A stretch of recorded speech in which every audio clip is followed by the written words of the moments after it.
आगे प्रभु कह रहे, अपि चेदशि पापेभ्यः सर्वेभ्यः पापकृत्तमः सर्वं ज्ञानप्लवेनैव व्रजिनं संतरिष्यसि। अगर तू सबसे बड़ा पापी भी है, बहुत अधिक पापी भी है, तो मेरी बात मान ले, तो इस नौका पे बैठ जाएगा और पार हो जाएगा, ज्ञान रूपी नौका पे। जैसी तुम्हें पद्धति बताई उस तरह से चलोगे तो चाहे जितने बड़े पापी हो, तुम संसार समुद्र से पार हो जाओगे, परमानंद में डूब जाओगे। अपि चेदशि पापेभ्यः सर्वेभ्यः पापकृत्तमः। पाप करने वालों को पापकृत कहते हैं, अधिक पाप करने वालों को पापकृत्तर कहते हैं, और जो महापापी होता है उसे पापकृत्तम कहते हैं। अगर तू महापापी भी, पापकृत्तम अर्थात महापापी, मतलब तुमसे बढ़कर कोई पापी हो ही नहीं सकता, वो भी भगवत प्राप्ति करने का अधिकारी है यदि ऐसे चले जैसा भगवान ने बताया। सदगुरु के पास जाके साष्टांग दंडवत करके विनम्रता पूर्वक उनकी अधीनता स्वीकार करके उनसे प्रश्न करे, जिज्ञासा करे, या वो अपनी तरफ से जो आपको आदेश उपदेश करें अक्षरशः पालन करें, तो आप चाहे जितने बड़े पापी हो आप भगवत प्राप्त कर लेंगे। कितना बढ़िया भगवान विश्वास दिला रहे, भगवान कह रहे ना, इसलिए किसी और प्रमाण की तो जरूरत नहीं, क्योंकि इनसे बड़ा कोई न्यायाधीश है नहीं। जब वो स्वयं कह रहे हैं अपि चेदशि पापेभ्यः सर्वेभ्यः पापकृत्तमा, समस्त पापियों में भी तू सबसे बड़ा पापी हो तो भी तू जो मैंने पद्धति बताई उसके अनुसार चलेगा तो इस संसार समुद्र से पार हो जाएगा। आगे भी भगवान ने कहा अपि चेत सुदुराचारो भजते माम अनन्य भाग साधुरेव समंतव्या सम्यक व्यवसिता ही सह। भगवान का एक कथन बड़ा सुख देने वाला है, आश्वासन देने वाला है। तात्पर्य यह है कि जो पापों का त्याग करके साधन में लगा हुआ है उसका तो कहना ही क्या है। देखो, कोई अपने को ये ना समझे कि हम बहुत बड़े श्रेष्ठ हैं। हम सबको उसी गंदगी से प्रभु ने उठाया है जिसे हम देखकर घृणा करते हैं ना, हम वहीं से हैं। बिल्कुल कहीं कोई श्रेष्ठता का अपने में आरोप न कर ले। श्रेष्ठ है तो सब श्रेष्ठ है, क्योंकि सब उसी से प्रकट है। और ये जितने विकार हैं इन्हीं से हमें उठाया गया है। हम इन्हीं में गिरे पड़े थे, अब भी गिरे पड़े हैं। अगर वो अपनी बाहुओं से सुरक्षित न रखे, अजान बाहु अभेद भुजदंड मूल पीनन ससानुकूल, अगर वो हमारी सुरक्षा न करे तो अब भी हम वहीं फिसल के पहुंच जाएं। सबको ये बात समझनी चाहिए, कहीं इस बात का अहम ना आ जाए कि मैं श्रेष्ठ हूं, मैं महाभागवत हूं, मैं ज्ञानी हूं, मैं ब्रह्मबोध हूं। जो पापों का त्याग करके साधना में लग गए हैं उनका तो कहना ही क्या है। पर जिसने बहुत पाप किए हैं और पूर्वाभ्यास है पाप करने का, अब उसके उद्धार का क्या उपाय हो सकता है। जिसने पाप किए और उसको ग्लानि हुई और छोड़ करके पाप और सदगुरु की शरणों के साधन में लग गया, उसमें तो संशय ही नहीं, वो तो जाएगा ही जाएगा प्रभु के पास। भगवान यहां उसको विश्वास दिला रहे जो बहुत पाप किया, महापापी, और पूर्वाभ्यास भी पापों का है। अब उसको भी अपने उद्धार के विषय में निराश नहीं होना चाहिए भगवान के वचन मान करके। महापापी से पापी मनुष्य भी यदि सोच ले कि इसी जन्म में अब मुझे अपना कल्याण करना है, तो पुराने पाप उसको बाधा पहुंचाने की चेष्टा करेंगे। ऐसा नहीं कि वो शांत बैठे रहेंगे। वर्तमान के पाप उसको बाधा पहुंचाने की चेष्टा करेंगे। पर वर्तमान में साधु संग हो गया और उसने ठान लिया है कि मुझे अपना कल्याण करना है, उस ठानने में वो उनकी बात मानेगा। वर्तमान के पापों पर रोक होनी शुरू हो जाएगी और उनकी बात मानने पर उपासना में धीरे धीरे रुचि होने लगेगी। और जहां रुचि हुई तो पूर्व पाप जो बाधक हो नष्ट होना प्रारंभ हो जाएंगे। उसके हृदय में ये निश्चय होने लगेगा कि आज से मैं कभी पाप नहीं करूंगा। ध्यान दीजिए, ये कब हम जाने कि हमारे पुराने पाप नष्ट हो रहे हैं? तुम्हारे हृदय में जब ये निश्चय होने लगे आज से मैं पाप नहीं करूंगा, तो आपका हृदय इतना पवित्र होने लगा है कि पाप ना करने का, निश्चय करने का अधिकार कर रहा है। केवल भगवत प्राप्ति के लिए ही अब मैं चेष्टा करूंगा। उसके पापों का नाश होते देर नहीं लगती। जहां ऐसा निश्चय किया, फिर समझ लीजिए, पुराने पाप जो बहुत समय से कर रहे हैं वो भगवत मार्ग में नहीं आने देते, आने ही नहीं देते। वो बहुत बड़े बंधन है। कहीं भगवत कृपा से साधु समागम के शब्द पड़े और ये लगा कि मैं तो महान पाप करने वाला नीच हूं, मेरा कल्याण कैसे होगा? देखो वचनों का प्रभाव, सत्संग सुनने से मेरा कल्याण कैसे होगा, ये बात आ गई। अच्छा, कल्याण तो साधु महात्माओं के संग से, सत्संग से होता है, पर मेरा अभ्यास वर्तमान में पाप करने का कैसे बनेगा? उनके समीप गया, अपने कल्याण के लिए जो चेष्टा करनी चाहिए वो संत महात्मा बताने लगे। उनके शासन में ध्यान रखना है। यदि आप जैसे वाल्मीकि जी ब्रह्म के समान हो गए तो उन्होंने संत का शासन स्वीकार कर लिया। जब तक हम ना आवे तब तक ये बैठे रहना हो, तो नाम सीधा नहीं जप सकते तो उल्टा जपो, मरा मरा मरा, सिद्ध हो गए। संत का शासन संपूर्ण दुर्वासना और पाप का नाश करने के लिए होता है। जहां उस संत का शासन स्वीकार किया तो हृदय में बात आने लगती है, अब लो नशानी, अब ना नशा, बहुत पाप किया, अब नहीं करूंगा, हो गया। ये जब आने लगे तो जान लो पूर्व जो पाप बाधक थे वो नष्ट हो गए। तभी ये बात, जो पे दुष्ट हृदय सोई हुई, मोरे सन्मुख आओ की सोई। अब जे ही उसने ये जीवन में निश्चय किया आप केवल भगवत प्राप्ति, तो उसके सारे पाप नष्ट होने में देर नहीं लगती। अब उसे जैसे कोई पूर्व वाला देखे, कंठी बांध लिया, तिलक बांध लिया, ये हम जानते हैं, शराब पीता था, व्यभिचार करता था, कत्ल करता था, ऐसा वैसा, तो उसके लिए भगवान आदेश करे, साधु रे समंतव्या सम्यक व्यवसिता, ऐसा आप उसे साधु मानो क्योंकि मेरी शरण में हो गया है। मैं कहता हूं अपिचेत सुदुराचारो भजते मां मनन्य भाग, साधु रे समंतव्या सम्यक, कल था आज मेरा हो गया है।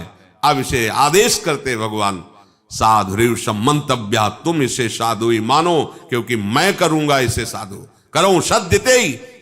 उसी के आगे श्लोक, क्षिप्रम भवति धर्मात्मा, बहुत जल्दी मैं उसे धर्मात्मा महात्मा बनाऊंगा। जब बनाने वाले कह रहे मैं बनाऊंगा तो आप फिर अपने को मानने में क्या है?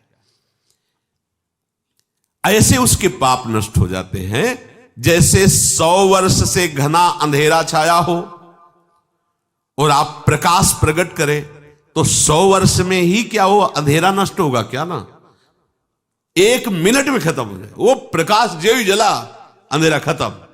ऐसे ही पाप नष्ट होता है। बोले बहुत पुराना पापी है और ऐसे ही खत्म हो गए। ऐसे खत्म होता है शरणागत का पाप, जैसे 100 वर्ष से साल में अंधेरा है, एक बल्ब जला, 1 सेकंड में प्रकाश हो, खत्म। अंधेरा 100 वर्ष का। अब उसके लिए यह सिद्धांत नहीं कि 100 वर्ष आप प्रकाश करो तब अंधेरा खत्म, नहीं, ऐसे एक क्षण में पाप सारे के सारे भस्म शरण ने स्वीकार कर लिया। शरण ने, हम त्वाम सर्व पापेभ्यो मोक्षयिष्यामि मा शुचा, मैं पवित्र करूंगा। कितने घंटे में? 1 सेकंड में, जा खत्म। जैसे प्रकाश हुआ 100 वर्ष का अंधकार नष्ट, ऐसे अनंत जन्मों के पाप सन्मुख होए जीव मोए जमहि, जन्म कोट यघ नासों। विश्वास करो इस बात पर। चेत, प्रभु कह रहे प्रायः ऐसे पापरत मनुष्यों को ये चेतना नहीं होती कि मैं भगवत प्राप्ति करूं, संत समागम या नाम जप, नाम कीर्तन, चेतना नहीं होती इनकी। ये चेतना लुप्त रहती है। ऐसा नहीं कि उनमें सामर्थ्य नहीं, पर वो लुप्त। पापवंत कर सहज स्वभाव, भजन मूर्ति भावन का, उसके अंदर भाव ही नहीं आएगा भजन आदि का। तो चेत ऐसे जो पापात्मा जन होते हैं, पहली बात उनके अंदर सत्संग में जाना या भजन आदि इसकी रुचि ही नहीं हो। अगर कहीं भगवत कृपा से या किसी, अब जैसे उनके अंदर ये रत्या है, उनकी पत्नी भगवत चरणारविंद की, महाप्रभु की शरणागत है, आश्रित है, तो कैसा कृपा बन रहा है। वो जरूर बोलती उस समय, फिर मंजीरा लेकर राधा नाम का, ये तो बढ़िया है, राधा नाम कीर्तन कर। यद्यपि ऐसा नहीं करना चाहिए, ऐसे दुर्व्यसन नहीं कर, पर दुर्व्यसन नहीं छोड़ सकते और राधा नाम स्वीकार कर लिया तो इस बात हमें विश्वास है, राधा नाम की महिमा पर निश्चित आपका मंगल होगा। निश्चित आप इसी जन्म में ऐसी घृणा करेंगे कि देख लेना, निश्चित ये नाम और ये भगवत प्रीति, ये भगवत प्रीति है। मैं नीच हूं, मैं पामर हूं, अधम हूं, पर प्रभु आपका नाम, आपका गुण कीर्तन, आपकी महिमा, छुट्टी 84 भ्रमंते निर्खय जुगल किशोर, ये हम सत्य मानेंगे। इस असत वृत्ति की सत्ता नहीं है, और इसकी राधा नाम की, चतुरासी जी की इसकी सत्ता है। इस असत वृत्ति की सत्ता नहीं है। ना सतो विद्यते भाव, ना भाव विद्यते सता। ये सत वृत्ति तुम्हारा परम मंगल कर देगी। यदि किसी महापुरुष का संग हो जाए, ऐसी कोई घटना घट जाए, ऐसी परिस्थिति बिगड़ जाए, ऐसा वातावरण हो जाए कि उससे ऊब करके किसी संत का आश्रय ले ले, महापुरुष का, तो कोई कितना भी बड़ा पापी हो, उनके प्रभाव से ऐसा दृढ़ निश्चय कर ही लेगा कि अब मुझे इस जन्म में भगवत प्राप्ति करनी है। वो संपूर्ण पापों से भली भांति तर जाएगा। सर्वम ज्ञान प्लवेनैव व्रजिनम संतरिष्यति। प्रकृति के कार्य, शरीर और संसार के संबंध से ही पाप होते हैं। जितने पाप होते हैं वो देहाभिमान जब होता है, और देहाभिमान में इंद्रियजन्य सुखों की भोग लालसा ही पाप कराती है। और जब संत संग होता है तो संत संग का प्रभाव होता है सर्व संबंध विच्छेद। ध्यान दीजिए, आप सरिस चाहे सबकी ना, संतों का स्वभाव और प्रभाव आप सरिस जैसे वो हैं वैसे बनाना चाहते हैं, या आप सरिस चाहे आपको भगवत स्वरूप बनाना चाहते हैं। संतों के संग का प्रभाव सर्व संग पहो हिमाम, सर्व संबंध विच्छेद, शरीर से, अंतःकरण से, इंद्रियों से, शरीर संबंधियों से, भोगों से। अगर ये नहीं तो संत संग नहीं हो रहा है। संबंध विच्छेद, संबंध पुष्टता, ये अविद्या का संग है। संबंध विच्छेद, यही ज्ञान है, यही अज्ञान के नाश का स्वरूप है। ये अहमता ममता एकमात्र प्रियालाल के चरणों में समर्पित, कोई संबंध नहीं। ध्यान देते हो इस बात पर? ओ नहीं, ये वो प्रपंच लादे घूम रहे हो, जैसे हरिवंश प्रपंच बंच सब, ये काल ब्याल को खायो, ये जिए जान श्याम श्यामापद, कमल संग शिरनायो। सर्वम ज्ञान प्लवेनैव व्रजिनम संतरिष्यति। जहां वो संत महापुरुष के संग के प्रभाव से सर्व संबंध विच्छेद हुआ, तो अब उसको तरना बाकी नहीं रह गया, तर गया।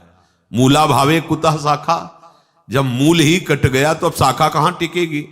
तो बोले मूल था शरीर, अंतःकरण और भोगों का संबंध, संत प्रभाव से वो हट गया। अब जो बचा वो भगवद आश्रय, भगवत प्रीति या स्वरूप बोध। यथैधांसि समिद्धोग्निर भस्मसात् कुरुते अर्जुन, ज्ञानाग्निः सर्वकर्माणि भस्मसात् कुरुते तथा।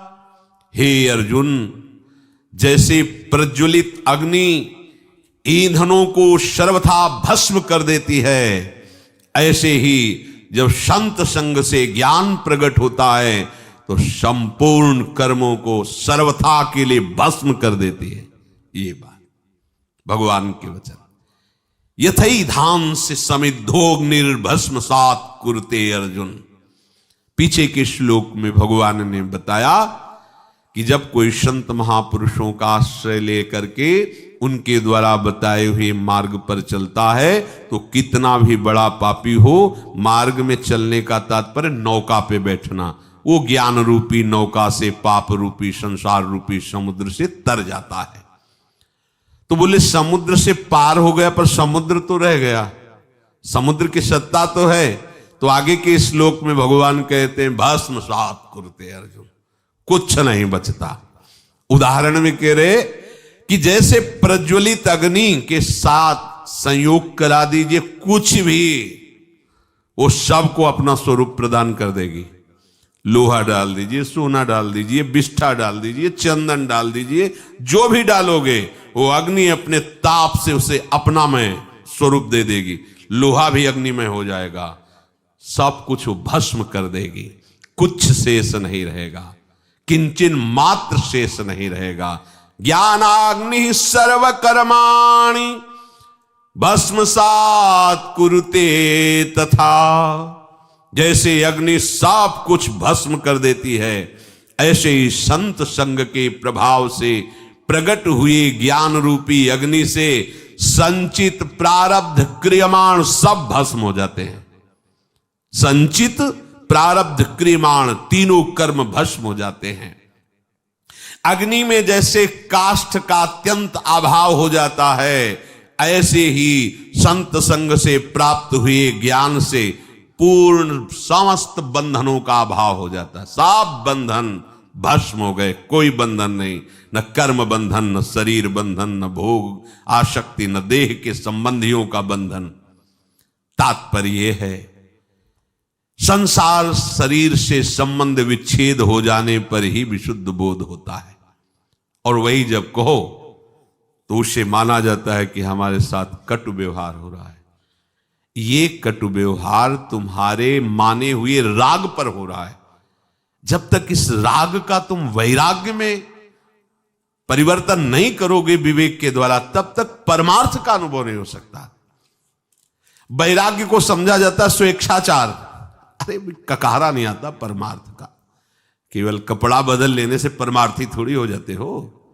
हाँ, परमार्थ के जो महारथी हैं महापुरुष जन, उनके पास उनकी अधीनता स्वीकार, तब परमार्थ का ककारा आएगा। नहीं तो भगवान और सरकार और अवतार बनने में देर नहीं लगती, माया बना देती, देर नहीं लगती।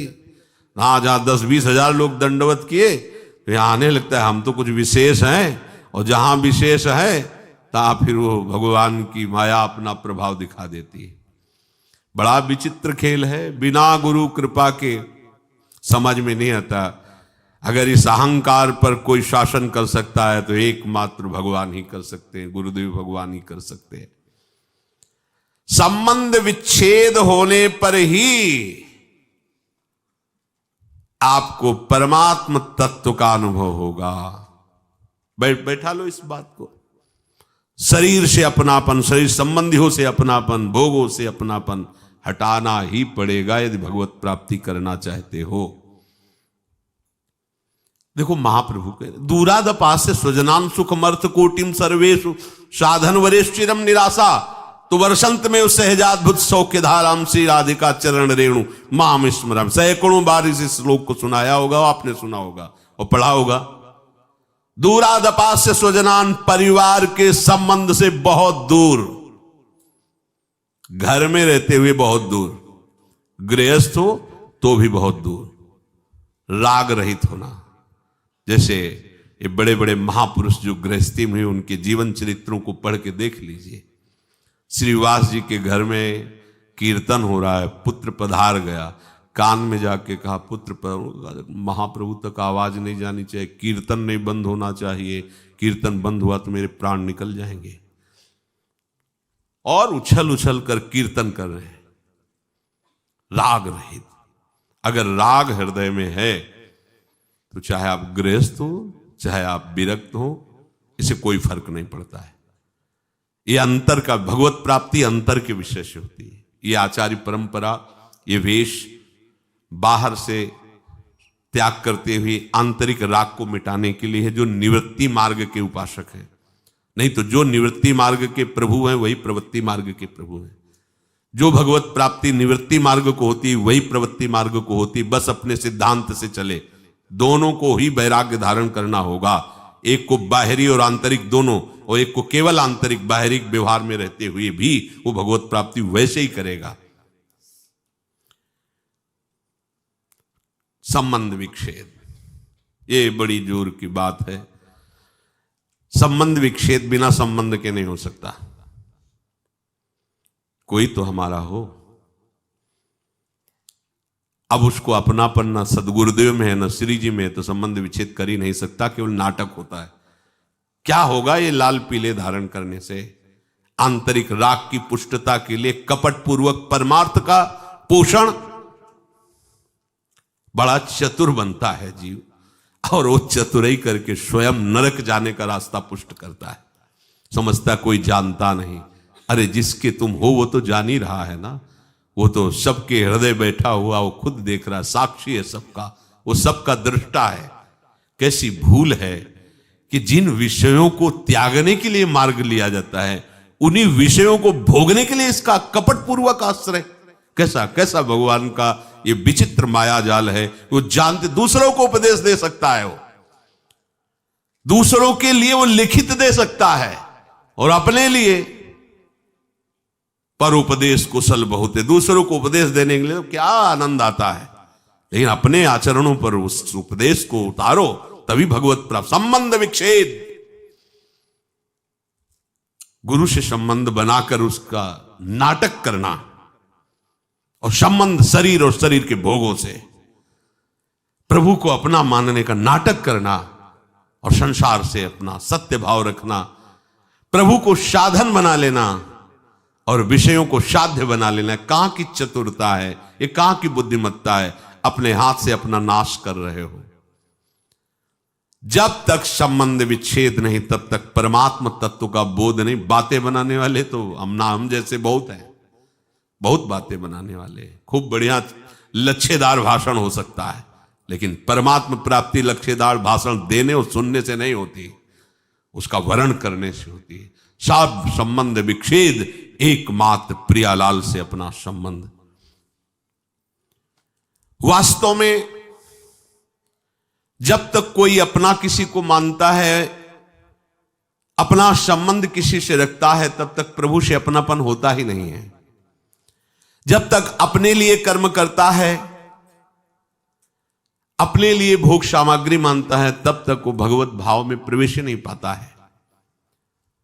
जैसे देखो, आप चिंता मत करो, आपका भरण पोषण पूरा निर्वाह प्रभु पहले से कर रहे हैं, आप जान नहीं पा रहे हो। कल किसी ने प्रश्न किया था कि अगर माता पिता न रहे अमुक के, फिर उसका भरण पोषण कौन करेगा? ये भगवत शरणागतों के मुख में ऐसी बातें नहीं होनी चाहिए। आज तुम जिनके द्वारा पोषित हो, वो भी उसी के द्वारा पोषित है, उस प्रभु के द्वारा।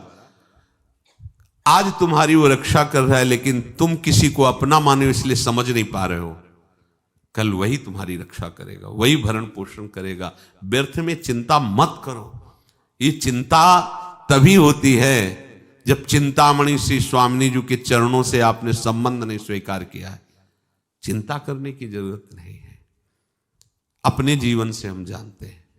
हम अपना उदाहरण इसलिए देते हैं कि अपने हृदय की बात हम आपको बता सकते हैं। एक आदमी भी पानी देने के लिए नहीं था। अगर हमें औषधि चाहिए तो मुझे पैसा मांगना पड़ेगा। जो माने हुए अपने को हैं धनी, और उनके पास जाके निवेदन करना होगा। लगता था आगे क्या होगा। ज्यादा वर्षों की बात नहीं, 14 वर्ष 15 वर्ष पहले की बात। अगर हम मांगने गए तो उधर पोषण के लिए रोटी है, नहीं तो नहीं है। हम पानी उठा के पिए तो है, नहीं तो नहीं है। दवा लेने के लिए पैसा मांगने गए तो है, नहीं तो नहीं है।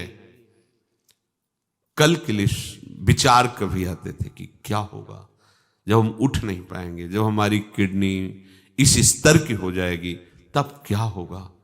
क्या होगा? अंदर से अरे शरीर छोड़कर प्रभु के पास जाएंगे, और क्या होगा? इसीलिए तो हम भगवत मार्ग में हैं, प्रभु से मिलन के लिए। चिंता क्यों करते हो? एक प्रश्न उठता है जीवत्व को लेकर, व्यवहार को लेकर के, लेकिन आराध्य देव की कैसी कृपा, कैसी लीला! प्यार करने वाले, सेवा करने वाले, सेवा की शौन व्यवस्था जैसे आकाश से गिरती ना, ऐसे गिरी है, ऐसे गिरी है। ये कोई न सोचे हम वृंदावन वास कर रहे हैं, बुढ़ापे में हमारी कौन सेवा करेगा, हमारी कौन व्यवस्था करेगा? हम अपने हृदय की बात कह रहे हैं। आगे आगे जैसी आवश्यकता हुई, वो इसलिए दिखाया कि तुम्हारी ये स्थिति है और हमारी कृपा की ये स्थिति है, दोनों पार्ट दिखा दिए। तुम्हारी सामर्थ्य ये है और मेरी सामर्थ्य का एक इशारा ये है, हमारी व्यवस्था घूमती है। जिस व्यवस्था के लिए सोचते थे क्या होगा, उस व्यवस्था को ऐसे ऐसे बिखेर दिया। वो सर्व सामर्थ्यशाली प्रभु। कभी अविश्वास मत करो। नाड़ियों में रक्त प्रवाह, शरीर का बालक से जवान हो जाना, श्वासों का आना जाना, भोजन का पचना, ये क्रियाएं तुमसे हो रही क्या? तुम्हारे ही शरीर में ये तुमसे हो रहे हैं क्या? नाड़ियों का रक्त प्रवाह, शरीर का अवस्था परिवर्तन होना, श्वासों का आना जाना, भोजन आदि का पचना, ये किससे हो रही है? तुमसे हो रही है क्या? खाना पीना, चलना बैठना, देखना बोलना, ये किससे हो रहा है? तुमसे हो रहा है क्या? परंतु अज्ञानवश इन क्रियाओं को अपना मान लेते हैं हम, अपने द्वारा इन क्रियाओं का कर्ता मान लेते हैं, तो ये क्रियाएं कर्म बन जाती हैं और उसको बांध लेती हैं। क्या देखा? उसका फल मिलेगा। अब जो दिखाओगे वही देखेंगे, जो सुनाओगे वही सुनेंगे, जैसे रखोगे वैसे। अभी मुक्त, अभी इसी क्षण मुक्त, बिगड़ी जन्म अनेक की, अब ही सुधरे। आज समझ में आती है बात? अब ही सुधरे। हम कर्म करके चाहते हैं मोक्ष पद, कर्म से मोक्ष पद नहीं होता, कर्म त्याग से मोक्ष पद होता है। कर्म का कर्ता भाव त्याग, कर्म का फल त्याग, जो बचा वो आपका स्वरूप होगा। शरीर संबंध, शरीर की क्रियाओं से संबंध, शरीर के भोगों से संबंध, शरीर संबंधियों से संबंध का त्याग तो बचा वो परमात्मा स्वरूप। अभी मुक्त हो गए। अभी सारी साधना इसी बात की है। जब कोई भगवत आश्रित होता है और भगवत बोध होता है, तो जन्म जन्म के संचित कर्म स्वतः नष्ट हो जाते हैं भगवत कृपा से। संचित कर्म मानो एक कमरे में बहुत वर्षों से अंधकार जमा है, एक टिमटिमाता हुआ भी दीपक लेके जाओ तो अंधकार खत्म, उतना प्रकाश हो जाएगा। समझो, देखो तो बहुत जन्मों के पापी कैसे पवित्र होंगे, बहुत समय लगेगा। अब बिगड़ी जन्म अनेक किया बही, ए खत्म अंधकार। मन वचन कर्म से अधीनता प्रभु की, सदगुरुदेव की बात बन गई। लेकिन ये अहंकार देवता ऐसे थोड़ी अधीन होते हैं। जब तक ठोकर पर ठोकर नहीं खाते, या तो स्वयं प्रभु पधारे और मर्दन करें इस अहंकार का। जैसे कालिया नाग था ना, जो फण उठाता अपने श्री चरणों की, ऐसे प्रहार करते श्री चरणों की, चोट पहुंचाते, खून उगलता हुआ शरणागत हो गया। त्राहि माम, रक्षा करो। हाँ ठीक है। ऐसे इस अहंकार रूपी जो सर्प के फण हैं, इनको हरि गुरु कुचल दें तो बात समझ। और कुचलना ऐसे, जहां प्रभु फुंकार मारता, वो तो प्रभु ही कर सकते नहीं, उसके फुंकार में सब भस्म हो जाते। काली देह में जब प्रभु कूदे तो ऐसे थोड़ी हो कि त्राहि माम शरणागत आओ श्री कृष्ण, ऐसे नहीं। लपेट करके पहले उसने अपना पूरा प्रयास किया। तो अहंकार लपेट करके पहले पूरा प्रयास करेगा किसका? जो अहंकार नष्ट करने के लिए सोचेगा, चाहे हरि हो चाहे गुरु हो, अहंकार पूरा विरोध करेगा पहले। यहां आए काहे के लिए? वृंदावन काहे के लिए आए हो? जीवन को आबाद करने के लिए। यही जीवन आबाद, हमारे माई श्यामाजू को राज। जीवन तो बर्बाद इधर होता है, एक एक श्वास विषयों में व्यर्थ जा रही, उसे बर्बाद कहते हैं। ये तो सत्संग है, राधा नाम कीर्तन है, यश है प्रिया प्रीतम का, और कुछ नहीं है तो व्यास भरोसे कुंवर के सोवत पांव पसार, लाडली जी के भरोसे सो रहे हैं, उनका उच्छिष्ट पाके उनके लिए जीवन व्यतीत कर रहे हैं, हो गया। जो अनुकूलता प्रतिकूलता परिस्थिति, शरीर के सुख दुख, शरीर के संबंधियों का व्यवहार अपने चित्त पर रखता, वो कैसे परमार्थ का पथिक बनेगा? ध्यान दीजिए, अनुकूलता प्रतिकूलता का प्रभाव, शरीर के संबंधियों का प्रभाव, वो असंतुष्ट हैं थोड़ा, इसलिए किस किस को हम संतुष्ट करेंगे? भगवत मार्ग में चले हैं, आप अगर सपोर्ट कर सकते तो हमारे हो, नहीं हम जानते भी नहीं कि तुम हमारे कौन हो। जाके प्रिय राम वैदेही तजिए ताहि कोटि बैरिसम जद्य परम सनेही, परम सनेही। सबका मंगल हुआ, तजो पिता प्रहलाद विभीषण बंधु भरत महतारी, गुरुबल तजो कंत ब्रज बनितन भे मुद मंगलकारी। ऐसा नहीं कि आप परमार्थ के पथिक होकर किसी की प्रसन्नता के लिए आप परमार्थ को छोड़े, प्रियालाल की आसक्ति को जो आप स्वीकार करने के लिए बढ़े, उनके नहीं, आप किसी का नहीं। अगर आप हमारे स्नेह संबंधी हो तो मेरे प्राण प्रीतम से मिलने का सहयोग कीजिए, अगर नहीं तो तजिए ताहि कोटि बैरिसम जद्य परम स्नेह। इस मार्ग के पथिक में गुंजाइश नहीं होती, किसी के आंसुओं पर, किसी की धमकी पर ये मार्ग नहीं रुकता। ये मार्ग केवल हृदय की उत्साह संपन्न वृत्ति से भगवत मार्ग को स्वीकार किया जाता है। अब जो होगा देखा जाएगा। तो ये मार्ग अपने जो आराध्य देव का बल प्राप्त हुआ उसके बल से चला जाए। आप लोगों को तो उपदेश मिल रहा है, सुविधा मिल रही, सपोर्ट मिल रहा है, कोई सपोर्ट नहीं। 13 वर्ष की अवस्था, कोई बस वही एक भगवान का बल, उन्हीं का निश्चय, हर जगह सावधान। नई अवस्था थी, कहीं कहीं कोई फंसाव नहीं, सीधे निकल। फिर गंगा की धारा जैसे प्रवाहित होती है, ऐसे जीवन की धारा उन्हीं के चरणों में। अब वृंदावन आ गए। प्रतिकूलता, तिरस्कार, अपमान, क्लेश, ये जीवन का हमारा लक्ष्य है, यही हमारे लक्ष्य की पूर्ति कराएगा। कल इन लोगों से बता रहे थे, देखो अभी सर्दी नहीं आई, श्री जी ने आप सबकी व्यवस्थाएं कर दी। हम अपनी आपको बताते हैं, कभी कभी जब ज्यादा सर्दी होती तो पास के आश्रमों में जाते तो देखते थे सब अपने अपने कंबल लिए ओढ़े, कोई पूछता भी नहीं था कि पता नहीं कंबल उड़ा दे रात में लेके भाग जाए तो। ऐसी कांपते हुए शरीर ठंडी करती, फिर निश्चय किया ओढ़ना ही नहीं, हमें आश्रय ही नहीं लेना इसका। और भगवत कृपा से कभी जुखाम या बुखार भी नहीं आया, भीषण सर्दी ऐसे सहते हुए। आपके अंदर सब सामर्थ्य है। रहीमन बहु भेषज करत ब्याध न छाणत साथ, खग मृग बसत अरोग बन हरि अनाथ के